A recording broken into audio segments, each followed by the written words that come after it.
Hallöle, ich bin's, euer Blaster-Ingenieur. Und es freut mich ja, dass die Videos schon so viele Aufrufe gekriegt haben und schon so viele Likes.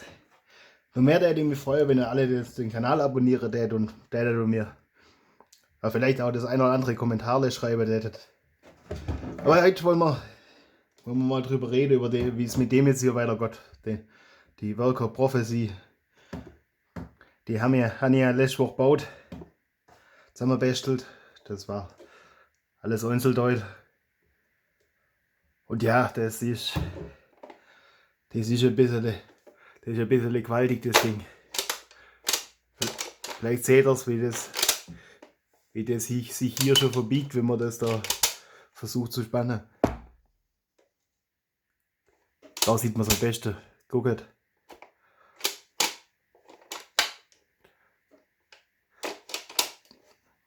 Das tut richtig in die Ohren weh beim Schießen, wenn das Ding losgeht. Also damit genau zielen und so, das tut weh, weil da ist man mit dem Ohr da recht nah dran. Das tut ein ordentlicher Schlag. Weil da muss ich gucken, dass ich da ein bisschen andere Feder kriege. Und auch die Schraube gucke ich, dass ich da eine in Blau kriege. Und dann da vielleicht auch den Trigger,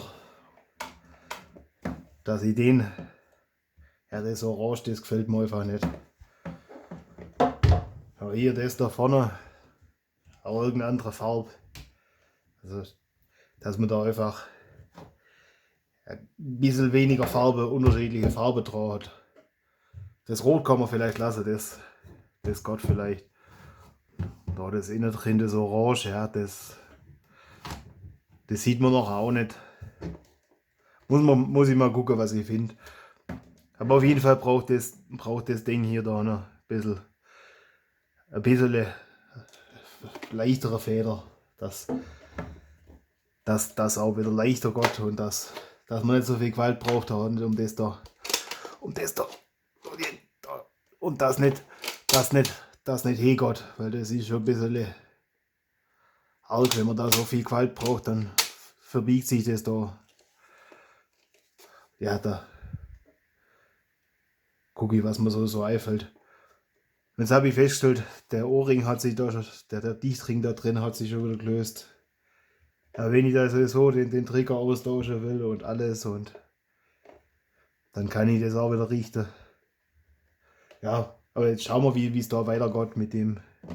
Jetzt muss ich erst mal gucken, dass ich die Doll dafür kriege, und dann machen wir in der Zwischenzeit vielleicht ein bisschen was anderes, weil das wird ein bisschen dauern, bis der ganze Krusch kommt. Und ich will ja gucken, dass er in der Zeit auch ein bisschen Entertainment hat von mir und nicht gar so ohne mich auskommen müsst. Also wenn ihr wissen wollt, wie es damit weitergeht, lasst ein Abo da, drückt auf das Lingerle, und dann werdet ihr dann informiert, wenn da der Video kommt dazu. Aber so im Großen und Ganzen, das macht schon echt Spaß, das Ding. Also, und sieht halt schon echt hübsch aus. Also das Blau durchsichtig, das sieht schon echt cool aus. Also gut, der Griff da vorne ist jetzt nicht ganz so meins, aber wenn man damit dieselbe Farbe haben will, dann hat man halt bloß die Auswahl, und in Schwarz hätte man da schon was anderes kriegen oder eine andere Farbe, aber das sieht dann halt auch wieder, das sieht dann auch nicht so schön aus. Also wird der bleiben. Also eigentlich, also wenn ihr mir da irgendwo einen Griff seht in derselben Farbe wie das da hinten, dann gebt mir gerne Bescheid. Dann gucke ich mir das an. Ja. Also ich wünsche euch dann noch frohes Basteln. Ich schau mal, dass ich da das Zeugs kriege. Und dann sehen wir uns demnächst wieder. Bis dann.